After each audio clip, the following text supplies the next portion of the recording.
What's up, B fam, and welcome to another episode of Be Free and Multiply. Listen, where I become free, you become free. I share my story, I share what I've learned, I even share things that I'm still walking through to this day. And hopefully we can fly like butterflies together. But listen, check this out. I have a new topic and I'm also going to give story time. So let's get into it. The topic today is God loves you even when you're confused. I'm going to say it again. God loves you even when you are confused. So let's jump into it. Story time, right? Okay. So lately I have been feeling like a shift. And anytime I know that I'm feeling that I'm shifting, I start getting anxious, I start needing validation, I start needing all of these things because I don't know what's happening. And I am still working through control issues to the point where I could just chill and I can just relax and trust the process. But I'm not fully there yet. So as I've been going through this journey of learning how to trust God and learning how to trust just life just flowing the way that it's supposed to flow. I find myself getting very nervous when I can feel a shift. It's like in the spiritual realm, I know something is changing, but in the physical realm, it kind of feels like I'm in limbo. Like I'm just like I'm walking with my eyes blinded, like blindfolded. And it's kind of hard to trust especially when you are constantly used to being in control, right? But what I do know is that me being in control and trying to be in control, I really wasn't in control. And it got me into a lot of things that I could not control, or it caused explosions and just things that you just don't want to happen.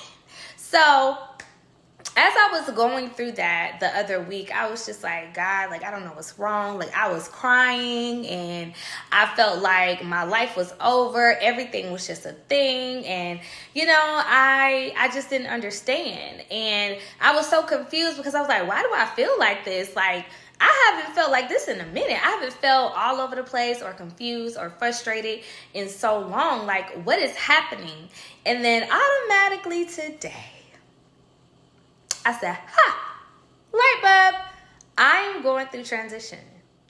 I'm going through another healing phase, another healing process where I am seeing things different in the spiritual way. Not the physical way, but the spiritual way. Looking within myself and understanding what am I doing and how I can do it better. And why the confusion keeps coming up, because I want control. I continuously want control. And he is going to continuously put me through this phase until I let go of control. So, I say all of this to say this. Although you may feel confused and you may feel as if that God is not there, he's there. But he's trying to teach you how to trust even when you don't hear him, how to trust even when he doesn't give you direction, how to trust even if he doesn't, you don't hear his voice or feel his presence for 2 or 3 days.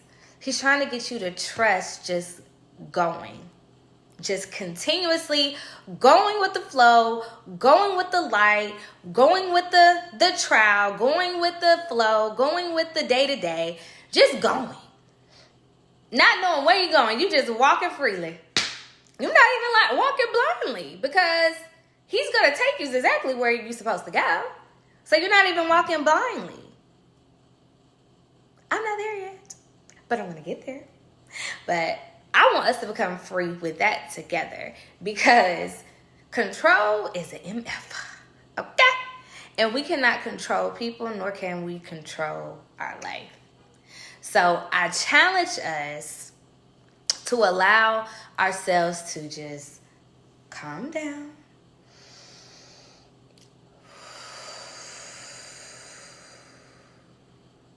And just follow the golden brick road and just pay attention to the signs and just look with our spiritual eyes that everything is going to be okay. And God has never left you, but we have left him because we want control. And God is trying to teach us to let go of the control. Okay? So the Bible verse that I have for us today is Proverbs 1:5. Let a wise person listen and increase learning, and let a discerning person obtain guidance. So, let a wise person listen and increase learning.